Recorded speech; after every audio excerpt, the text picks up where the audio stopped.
Bueno, bienvenidos a todos a nuestro primer video en este formato de entrevistas entre el padre Jorge y desde Caracas, Cristina Regueira.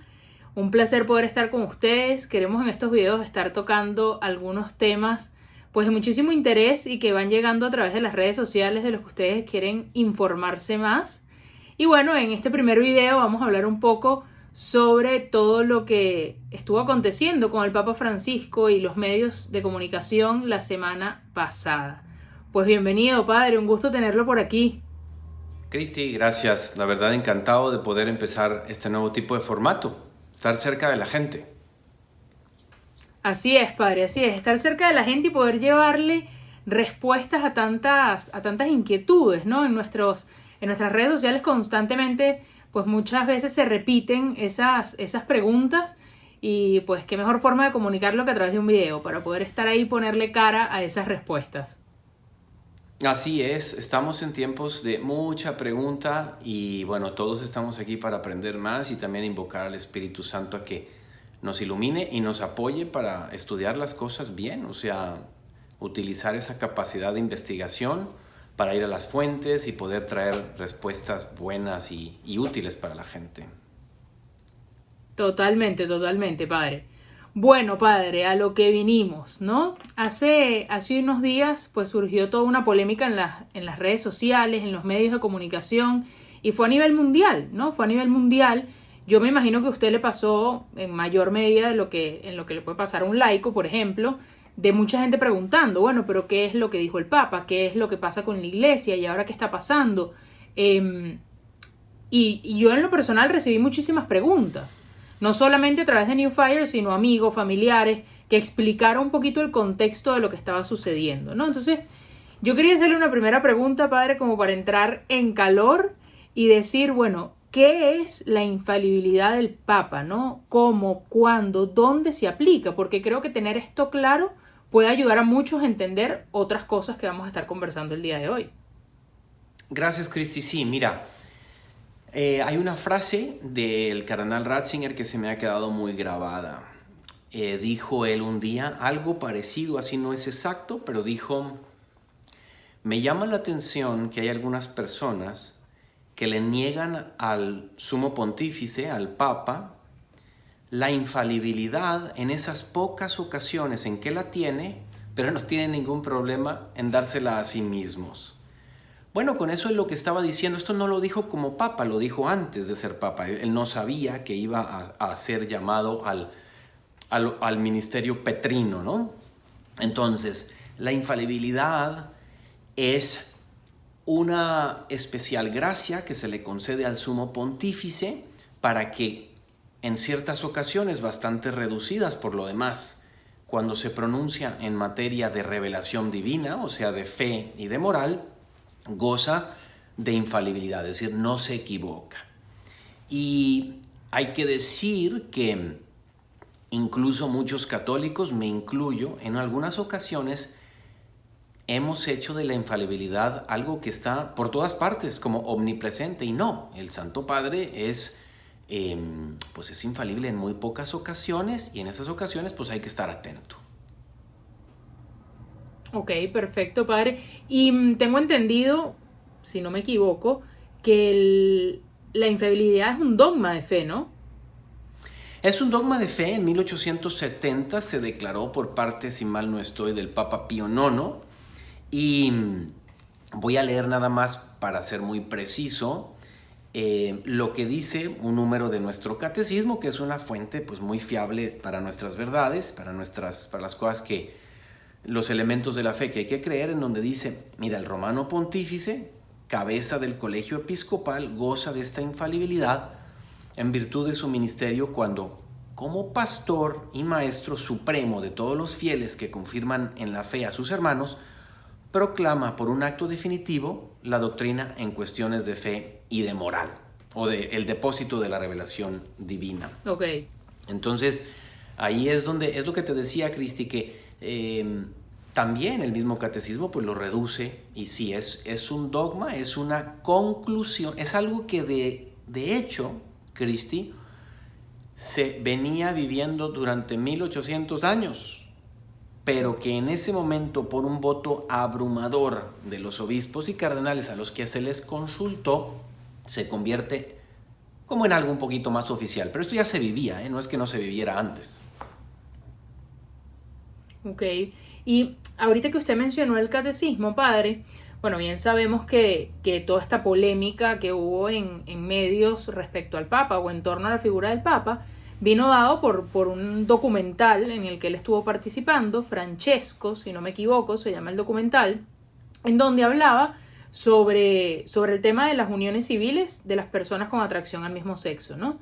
Pero ya que usted mencionaba el catecismo, ¿qué nos puede contar sobre qué dice el catecismo sobre las personas con atracción al mismo sexo? Mira, la doctrina de la Iglesia y el corazón latiente de los buenos católicos en la Iglesia siempre ha sido, bueno, debo de decir que quizá en algunas ocasiones fallamos en el pasado y no sabíamos cómo manejar esto, como el mundo no lo sabía manejar. Pero ¿qué dice el corazón latiente de la Iglesia? Dice que la persona que tiene orientación hacia una persona del mismo sexo tiene toda la dignidad humana. No son ellos y nosotros, somos un nosotros. Es decir, es profundamente amado con toda la dignidad y con todo el respeto que se le tiene que hacer. Y desgraciadamente, Cristian, en épocas pasadas no se daba ese trato respetuoso en muchos campos a estas personas que tienen esa atracción al mismo sexo. Eso sí, siempre se ha considerado y se sigue considerando, lo hicieron otros papas, Francisco también lo ha dicho, los dijo desde que era cardenal, que la inclinación homosexual ya de por sí es desordenada. Ojo, si alguien quisiera preguntar sobre algo que siempre les encanta, ¿y es pecado o no es pecado? La inclinación no es pecado, pero es desordenada. El pecado solamente son los actos que cometemos. Entonces, en ese sentido, esa ha sido siempre la postura de la Iglesia, porque es un acto que va en contra de la naturaleza humana. Sí, totalmente, padre. Ahora que lo escucho, me hace reflexionar y decir, bueno, lo que hay que rescatar y un poco lo que nos invita el catecismo y en general la Iglesia es a reconocer a los demás en igual dignidad. Y tal como usted comentaba, incluso preguntarnos a nosotros mismos, ¿no?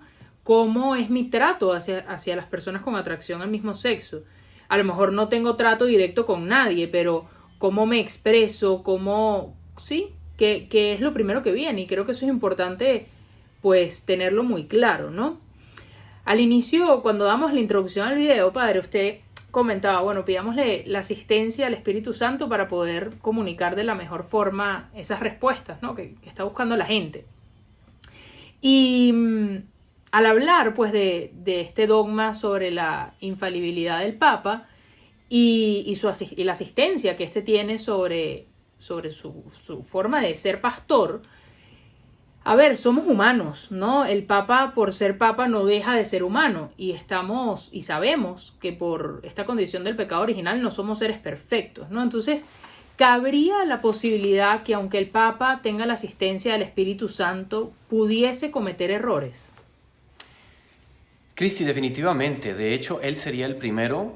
Cuando a él le preguntaron en la primera entrevista quién es Francisco, él dijo, Francisco, sobre todo, no sé si tú recuerdas esa entrevista, Cristi, dijo, es un pecador y un pecado es un error. Entonces, a ver, vamos a ver, yo considero que con referencia al Santo Padre, es como si nuestro papá, una familia de hermanos que durante muchísimo tiempo han tenido un amor, un respeto, un cariño y han pensado idealistamente sobre su papá. Perdonen el ejemplo, las analogías no siempre son las ideales, pero de repente el papá pues resulta que va y es infiel. Y eso genera un shock en los hijos. Bueno, pues si algún papá llegara a cometer un error, porque de hecho lo cometen, pues uno entiende que es un ser humano y luego hay que entonces ponderar qué tipo de error es el que se ha cometido, ¿no? Pero sí, el Papa Francisco y cualquier otro papa diría, caramba, no, el dogma de la infalibilidad, esta asistencia especial, hay que restringirlo a las ocasiones en que lo tienen Y creo que como Iglesia Católica, yo lo digo un poco jocosamente, digo es que hasta los estornudos del Papa eran infalibles. Y no, es decir, hay que reentrenar nuestra mente a entender y no idealizar tanto la figura del Santo Padre cuanto sí su ministerio petrino que está resguardado por el Papa. Perdón, resguardado por el Espíritu Santo. Espíritu Santo. Ok, padre, y ahora que lo escuchaba, porque esto fue algo que cuando preparábamos un poco esto, yo decía, bueno, que han estado preguntándome mis amigos, mi familia, mis compañeros en el trabajo, etcétera, ¿no? Si ya usted dejó claro que, bueno, que claro que puede cometer errores, dejamos claro el punto de la infalibilidad del Papa, dejamos claro de la asistencia del Espíritu Santo, que aunque tengamos muy, muy consciente o sea, el que es humano, que es un ser imperfecto, pues que está asistido de una manera especial por el Espíritu Santo, le hago una pregunta, y creo que es una pregunta difícil. ¿Puede el Papa cambiar la doctrina de un momento para otro? Porque creo que ese fue el miedo de muchos cuando surgió este boom mediático de lo que había dicho el Papa Francisco en este documental. Sí, mira, a ver, algunos, y lo entiendo muy bien y siento que es algo natural, algunos consideran, digamos, un poco el puesto del Papa o la Iglesia como si fuera una empresa o una democracia donde llega el nuevo CEO, ¿verdad? El nuevo director y ahora trae su agenda y pues la va a ir cambiando. Yo aquí invito a pensar de esta manera. Imaginémonos una iglesia fundada por nosotros. O sea, imaginemos por un momento cómo le habríamos hecho desde el año 30 y pico hasta la fecha sin la asistencia de Dios, asistencia muy especial, para declarar, por ejemplo, la doctrina de la Santísima Trinidad o de las dos voluntades, de las dos naturalezas de Cristo, o las dos voluntades, o la una inteligencia, o ciertas verdades que conocemos hoy sobre María. ¿Cómo lo hubiéramos hecho para no fraccionarnos, para no dividirnos? Dios, sabiendo lo limitados que somos los seres humanos, tenía que dar una asistencia especial. Y esa asistencia especial se la da al Santo Padre, como ya hemos repetido y dicho, en unas ocasiones especiales y sobre una materia específica. El Santo Padre no puede predecir perdonen el ejemplo, pero ¿quién va a ganar el Super Bowl este año? Una cosa de ese estilo, ¿no? Entonces, el Papa, cuando llega como un garante de algo que se ha venido transmitiendo durante muchos años, y él es un conservador, el que conserva lo que se le ha dado. Acuérdate, Cristi, que en Mateo 16, 18, ahí en los evangelios, Cristo dice: Simón, tú eres Pedro, y sobre esta roca, y aquí viene la palabra clave que a veces olvidamos, yo edifico mi iglesia, soy yo, Jesucristo, el que la edifica. No eres tú y no son los humanos. Entonces podemos ahí ver que el Santo Padre no puede cambiar la doctrina y no la ha cambiado. Ha habido algunos, fíjate, en la historia larga de la iglesia que de repente como humano tiende a un error, pero nunca lo han enseñado el error. No, esa es la existencia especial del Espíritu Santo. Y termino con esto. Piensa que la infalibilidad del Papa es algo en donde el Papa nos puede decir a los que queremos pertenecer a la iglesia: mira, si tú quieres pertenecer a este barco tienes que creer esto, y eso es legítimo. Pero él no puede decir: si tú quieres pertenecer a esta barca tienes que creer este error. ¿Por qué? Porque entonces Dios estaría poniéndote en un dilema: o herejía o cisma. Y para el que no sepa cuál es la diferencia, herejía es cometer un error ya revelado por fe, y cisma es separarme. Entonces no hay manera de que la providencia, de que Dios, que es Padre y es amoroso, nos ponga en una situación donde tienes que decidir: pues si sigo al Papa caigo en herejía, y si no lo sigo caigo en cisma. No sé si me estoy explicando, Cristi. Sí, o sea, sí logro entenderlo, y de hecho escuchándolo vino a mi memoria. Hace poco empecé a ver una serie que, bueno, no está en la televisión, ni en Netflix, ni en Hulu, ni en ninguno de estos canales de streaming, que trata sobre la vida de Jesucristo. Una serie que se llama The Chosen. Y hice memoria del momento en el que Jesucristo llama a Pedro, lo llama a ser cabeza de la iglesia. Y es impresionante porque, bueno, yo personalmente nunca había hecho esa reflexión de decir, no es Pedro quien edifica la iglesia, es Cristo quien edifica la iglesia sobre Pedro. Es así. Entonces, creo que eso abre muchos horizontes. Es así, así ha sido durante todo el tiempo. Ahora, se requiere, la verdad es que estudiar eclesiología, que es la ciencia parte de la teología, que estudia esos matices de Pedro, los sucesores de los apóstoles, los concilios, qué tipo de autoridad tienen, todo es algo, bueno, es toda una materia en la teología, y luego en las maestrías y en los doctorados de teología está eso, son cosas complejas, no cualquiera que se pone a pensar en ello llega o llegamos, tenemos que escuchar a los que han estudiado más y saben más y estar en constante tema de estudio, porque sí, no son temas a los que se llega nada más porque me pongo a pensar un ratito. Sí, padre, ¿sabe qué? Algo que ahorita se me ocurre, ¿no? Cuando usted hablaba de esa primera entrevista que dio el Papa Francisco una vez que fue elegido, algo que él dejó muy claro es que él quería estar cerca de la gente, ¿no? Yo personalmente he tenido la gracia de conocer a los 3 papas que han estado durante mis 30 años de vida. Claro, Juan Pablo II muy pequeña cuando vino a Venezuela, el Papa Benedicto XVI en la JMJ de España, que un eventazo, y luego el Papa Francisco en México, cuando estuvo en su visita por México. Y aunque a los 3 se les veía muy entregados a los jóvenes y estando ahí, yo sí creo que Francisco ha buscado, el Papa Francisco ha buscado de manera muy especial estar, ¿no? Y a lo mejor el estar más cerca de la gente lo expone un poco más. No sé qué piensa usted de esto. Sí, a ver, el Papa Francisco, como todo ser humano, tiene un estilo y él quiere ser un hombre muy cercano. Con esto, ojo, no estamos diciendo el otro no lo era, estamos hablando de Francisco. Francisco quiere ser un superpastor, un gran párroco mundial y quiere estar cerca.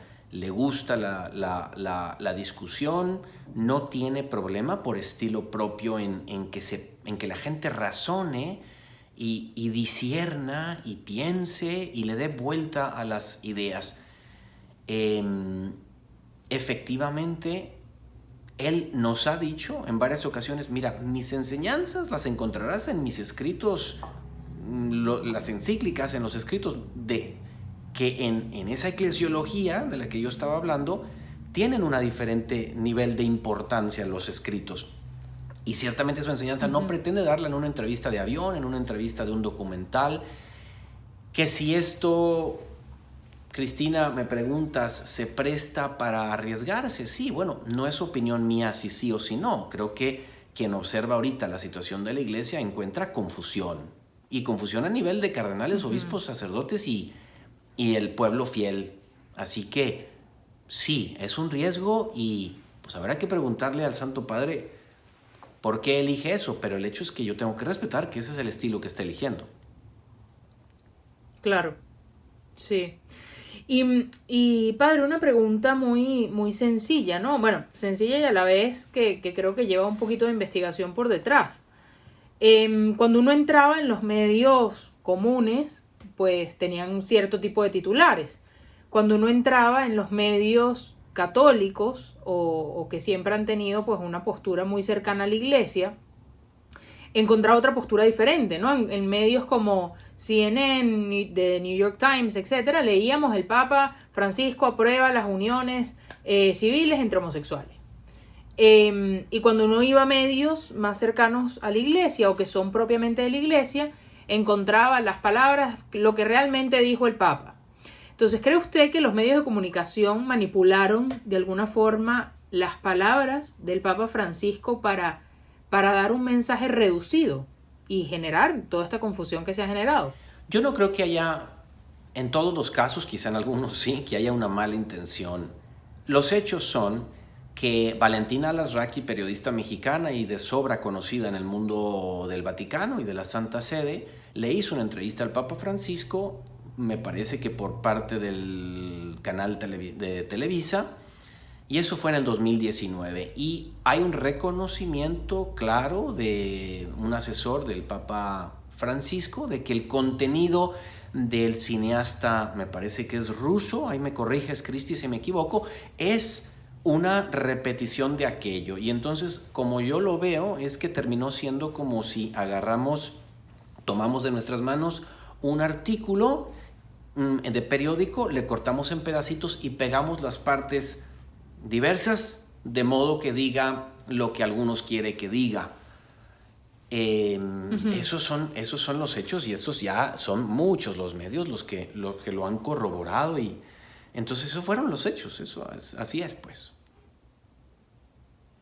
Y en ese caso, porque viéndolo así, yo agarro una página en blanco, hago recortes de periódico, armo algo y digo, bueno, esto es lo que sale, ¿no? Y armo un poco según mi juicio. ¿Por qué el Papa Francisco no lo aclara? Y esto, la verdad, no sé si es una duda que a lo mejor alguien que nos está escuchando la puede tener, pero sí es algo que yo me he preguntado mucho. ¿Por qué no aclarar ante tanta confusión? Sí, creo que esa pregunta es muy válida, la tienen muchos corazones, yo creo que yo también la comparto. Es un estilo, Cristi. No es el primer incidente en donde se quisiera mayor claridad de parte del Santo Padre, y él no da respuestas inmediatas, pero luego en otras ocasiones, ya sean discursos, homilías, documentos, él, por diseño, por formación, no le gusta la fórmula como dada, en donde pareciera que es una ley de hierro que cae del cielo y pesa. Ojo, yo no estoy diciendo que estén en acuerdo o en desacuerdo con su estilo. Lo que estoy diciendo es, estoy tratando de ver entre líneas que ya tenemos 7 años de papado, ya sería hora que un poco conociéramos al personaje, al Santo Padre que tenemos. Claro. Es su estilo, habrá que preguntarle a él, Santo Padre, ¿por qué no aclara? De hecho, se lo han preguntado y tampoco aclara, tampoco aclara el por qué no aclara. Entonces es un misterio. Claro, sí, y la verdad, si yo me dijera, tienes una pregunta para hacerle al Papa Francisco, creo que sería esta, la verdad. O sea, porque, a ver, yo desde muy pequeña, por la formación que he recibido, por mi familia, por diferentes aspectos, pues siempre he crecido con un profundo amor al Papa y a la Iglesia, ¿no? Y algo que toda esta situación desencadenó en mí, y luego me encontré con mucha gente que me rodeaba, que tenía un poco la misma sensación, era, bueno, puedo estar en desacuerdo con esto que está pasando. O sea, puedo decir, no estoy de acuerdo con la forma de comunicar, no estoy de acuerdo con la falta de claridad, o estoy cometiendo un pecado, o estoy cometiendo una falta. Entonces no sé qué nos puede aconsejar usted ahí. Esto es clave, padre. porque, a ver, el fin principal de la Iglesia Católica obviamente es la salvación del ser humano, pero toma muchos tintes, y muchos tintes también es la paz en el corazón de cada alma, especialmente aquellos que, como tú estás diciendo, Cristi, alguien como tú y como tantos que escucharán esto, que simplemente quieren confirmar lo que ya sabían, porque, pues hombre, los vientos del mundo soplan y soplan fuerte contra la barca de Pedro, y siempre ha sido así, es una promesa que el mismo Cristo nos dejó. Entonces, a ver, con el Santo Padre hay que tener obediencia filial y lo que se llama en la fe un asentimiento de la fe. Es decir, hay que levantarse todos los días y decir, yo aquí estoy y yo sigo a Pedro, porque Pedro fue la garantía que me dejó el Señor, que es Dios y que no se equivoca. Ahora bien, creo que el mismo Papa nos ha dicho que ese discernimiento pasa por un poco cuestionar las enseñanzas que Él nos da. Y por lo mismo dice, a ver, investiga, ora, pregunta, confirma, y Él no te diría, estoy seguro que si habláramos con Francisco nos diría, no apagues tu intelecto, échalo a andar. Y si tú como cristiano encuentras alguna doctrina que Él está predicando, ojo, acuérdate que en este sentido le damos el asentimiento de fe, pero si hay algo en donde hay una confirmación clara, nítida, lúcida, de que Él está poniendo en peligro algo de la fe, se puede perfectamente estar en desacuerdo con eso, y eso sí, nunca será parte de los deseos de Cristo para su iglesia, ni el escándalo, ni la crítica no fundamentada, ni la descalificación barata, ¿no? Entonces, así como Catalina de Siena queda como un ejemplo e ícono histórico de no estar de acuerdo con ciertas acciones del Santo Padre y aún así llamarle Jesús en la tierra, o así como en la Escritura vemos cómo Dios escogió a Saúl para ser un rey de un pueblo y era un rey corrupto, y David, que tuvo en sus manos el cruzar la espada y degollarlo, dice: no levantaré la mano hacia el ungido. Es decir, respetó a la persona por esa iluminación, no iluminación, sino esa asignación o designación de Dios que le había dado. Y esa debe ser la actitud con el Santo Padre. Pero no tenerle miedo a que si hay algo en donde claramente Él está teniendo una postura como persona, repito, no como sumo pontífice y jefe de la Iglesia Católica en materia de que se quiere pronunciar con esa fuerza de la infalibilidad, se puede estar en desacuerdo, y me parece que él es el primero que lo ha como aceptado no motivado, estoy pensando en inglés, encouraged, o sea, lo ha permitido, perdón. Sí, sí, padre, y ahora que lo escucho, yo creo que sí, Cristo no quiere una iglesia dividida, una iglesia que se fundamente en la crítica, ¿no?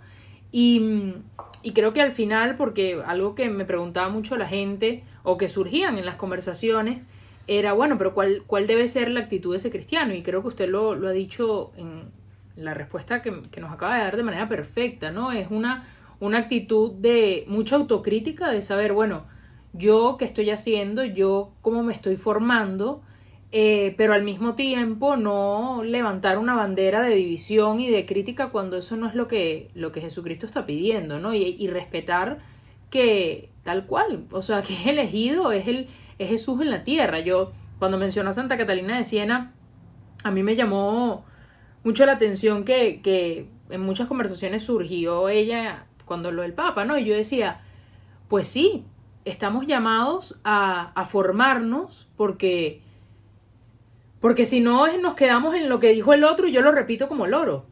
Entonces realmente a través de esa formación, ¿cómo entra en mí y qué hace el Espíritu Santo que mueve dentro de mí para yo poder decir, bueno, esta es mi opinión, este es mi argumento, y no simplemente repito y repito lo que voy escuchando, o de hecho repito la crítica del otro hacia la Iglesia y el Papa? Sí, y yo creo, Cristi, que dos cosas. Lo primero es, ese término de Jesús en la tierra que utilizó Catalina de Siena no es un término preciso, es un término más de un lenguaje coloquial, ¿no? Porque Jesús en la tierra no existe. Él es el vicario de Jesús en la tierra, el vicario de Cristo, el representante de Jesús en la tierra. No es el Jesús en la tierra que conocemos, y es la Eucaristía. Ahí sí es Jesús en la tierra. Y luego decir que, si bien hemos dicho que el cristiano impulsado por el mismo Papa o animado por el mismo Papa puede estar en desacuerdo con algunas de sus ideas en algunas circunstancias, que esto no debería de ser lo habitual. Sí, bueno, padre, y si no me equivoco, a lo mejor usted me puede corregir, Santa Catalina de Siena era analfabeta, aunque si no me equivoco, y perdón si estoy cometiendo aquí un grave error, pero creo que era una mujer analfabeta, y que ahí es cuando uno ve el poder, sí, que de la asistencia del Espíritu Santo en ella para hacer todo lo que tuvo que hacer con esa situación que había del Papa en Francia, del Papa en Roma, etcétera.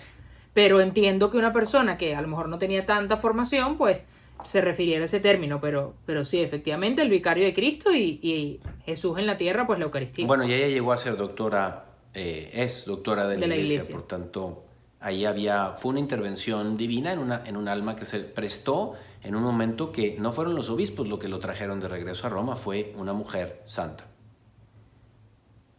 Así es. Padre, ¿sabe que a mí en todo este momento como de mucha confusión, yo soy una persona que siempre está como buscando documentos, etcétera, y me encontré pues con dos documentos que llamaron mi atención, ¿no? El primero, una carta firmada promovida por el cardenal Ratzinger en ese momento y firmada por el Papa Juan Pablo II, en donde dejaba claro el punto de la unión civil entre de las personas con atracción al mismo sexo. Entonces, ahí yo dije, bueno, no solo tengo el catecismo, sino también tengo este otro documento donde la iglesia deja clara su postura, ¿no? Y por otro lado, a lo mejor aquí se divide en dos, pero ir a los documentos escritos por el Papa Francisco, ¿no? Porque más allá, cuando la gente decía, no, va a cambiar la doctrina, va a haber un cambio, una apertura de la iglesia, cuando uno va a esos documentos que ha ido escribiendo y publicando el Papa Francisco, vemos muchísima claridad, vemos la doctrina en esos documentos, no algo totalmente diferente. Entonces, bueno, no sé si usted conoce este documento que promovió el Papa, firmó el Papa Juan Pablo y promovió el Papa, el cardenal Ratzinger en su momento, y si nos puede contar algo de los documentos del Papa Francisco que ha podido leer. Cristi, sí, conozco el documento, no lo he estudiado en profundidad, pero he estudiado las partes precisamente que han sido, pues que se han traído a colación ahora, porque es un tema siempre álgido. Yo creo que una de las cosas que hay que aceptar y que lo escuchas a nivel de muchos intelectuales es que si estamos viviendo en un tiempo en donde hay poco rigor intelectual, poca argumentación y con mucha facilidad en los medios que ahora son, los medios sociales que ahora son tan comunes, el anónimo suelta una pedrada, un comentario y no tiene compromiso intelectual alguno con lo que dijo porque no pasa nada, no tiene ninguna consecuencia. Antes, para escribir un artículo en algún periódico o algún medio, había que pasar por muchas editoriales. Entonces, creo que hay que ser muy conscientes del tiempo en el que estamos viviendo a la hora de responder estas preguntas. Porque pareciera que muchas personas no están tan inspiradas por un verdadero deseo de llegar a la verdad, sino de confirmar lo que yo quiero que se diga. Entonces, en este documento dice precisamente que la unión entre dos personas de un mismo sexo es un desorden y que no puede equipararse de ninguna manera con el matrimonio, entendido como siempre se ha entendido y como está en la Carta de los Derechos Humanos de la ONU de 1948. Es la unión entre un hombre y una mujer como el lugar idóneo para el desarrollo de la sociedad y el núcleo fundamental. Esto no es un tema, Cristi, es muy importante decirlo y decirlo con mucha bondad, pero también con verdad. No es un tema religioso. El matrimonio es algo que si yo mañana me convierto senador de mi estado o donde sea, yo llego ya como, suponiendo que yo no fuera sacerdote, yo llego como un hombre casado a defender el matrimonio que estaba antes de que yo me convirtiera en un legislador, ¿verdad?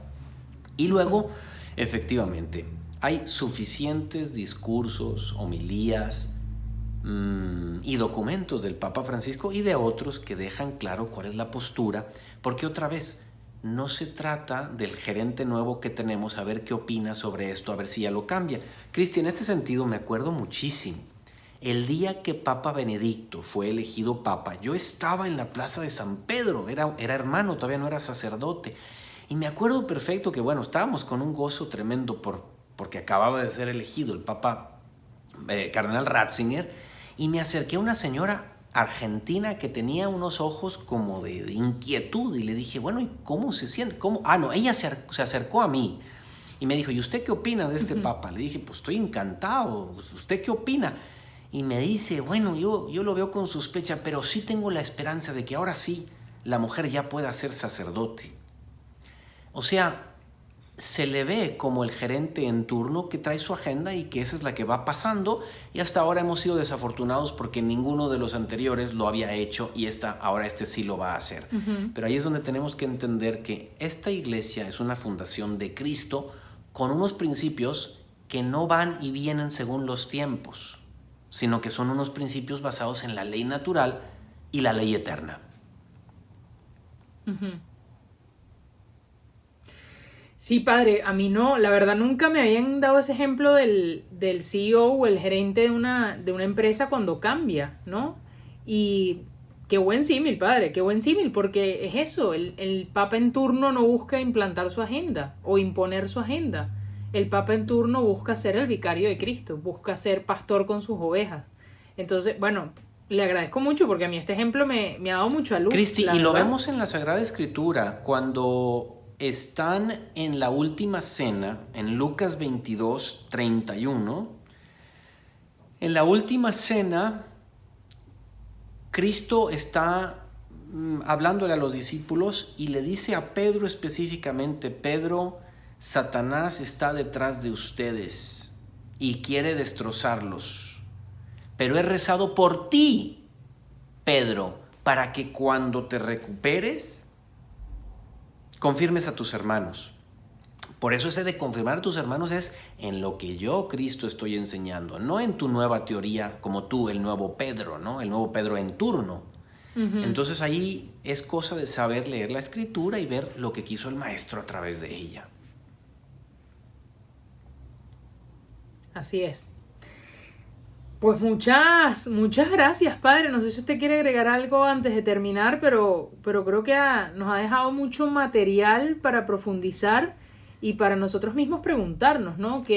¿Cuál es mi capacidad intelectual para cuestionarme las cosas, para formarme más, para llegar realmente a la verdad cuando me enfrento a un hecho? Que yo creo que al final es un poco lo más importante, ¿no? No quedarme simplemente con aquel titular llamativo o aquel tweet que pasando las redes sociales pues vi, sino ir en profundidad a conocer mi fe, a conocer mi iglesia y a conocer, pues sí, poder tener una argumentación correcta respecto a los diferentes hechos que suceden. Cristi, sí, yo diría nada más algo que ha estado muy en mi corazón recientemente y es esta idea. Yo le preguntaba el otro día a un padre: oiga, padre, ¿usted qué opina? ¿Hago algún video, algún artículo, sobre el tema este del Papa? Y me dice: mire, le voy a contar cómo está el patio, cómo está la situación. Hoy por hoy, cuando usted se pronuncie sobre esto, la mayor parte de la gente o va a decir está a favor o está en contra. No hay la capacidad para hacer distinciones. Y es propio de toda mente profunda, una mente filosofal, que la puede tener quien no ha estudiado filosofía incluso, el decir, a ver, ¿en qué sentido sí y en qué sentido no? ¿A qué invito yo y qué es lo que yo trato de hacer? Porque, ojo, hay un montón de todas estas cosas que yo no me las sé. Pero lo que yo trato es de buscarla, valga la redundancia, la verdadera verdad, como dicen en tu querido país, en Venezuela, ¿no? Entonces, ¿cuál es la verdad? Y cuando yo digo, el Papa Francisco en esto, en todo esto sí, en esto tengo mis dudas, tengo mis reservas, no es en contra del Papa Francisco. La gente puede o debemos, prevalece la unidad sobre el conflicto. Es un principio del Papa Francisco. Prevalece la unidad sobre el conflicto. Pero si hay que haber un conflicto, si tiene que haber un conflicto, lo hay. Hay un desacuerdo. ¿Por qué? Porque afortunadamente, a diferencia de nuestros hermanos protestantes, los papas nos han dejado unos documentos a los que podemos ir cuando la barca se tambalea, cuando el papa está, como ha sucedido en muchos momentos de la historia, rayando entre verdad y herejía, o cuando el papa se está atreviendo demasiado, que creo que no es el caso del Papa Francisco ahora, pero sí creo que es el caso del Papa Francisco. Lo que tú preguntabas de ¿por qué no aclarar algo tan sencillo para que todo el mundo le baje un poco la importancia a la entrevista o al documental? Entonces, eso es lo que yo agregaría, que no seamos prontos en afirmar o en negar si no hemos hecho la tarea, y además que sepamos que el mundo no es blanco y negro. Hay espacios para gris en ciertas cosas y hay otras en que no hay espacio para gris. O sea, la verdad es la verdad y basta, ¿no? Y la mentira es la mentira. El demonio es el demonio y Cristo es Cristo. Pero hay áreas en donde una pequeña puntualización, una pequeña matiz, le da mucha luz a la cosa y se aprecia, ¿no? Entonces eso es a lo que invitaría, ¿no? Bueno, muchísimas gracias, padre. Yo aprovecho ya para despedirnos e invitarlos a todos a que si tienen algún tema en mente que les gustaría que tratáramos en este formato de video que estamos pues lanzando desde New Fire, nos los dejen en los comentarios. No olviden suscribirse a nuestro canal de YouTube. Y bueno, muchísimas gracias por llegar hasta aquí, hasta el final de este video. Gracias, Cristi, gracias a todos los que nos han visto. Muchísimas gracias, padre.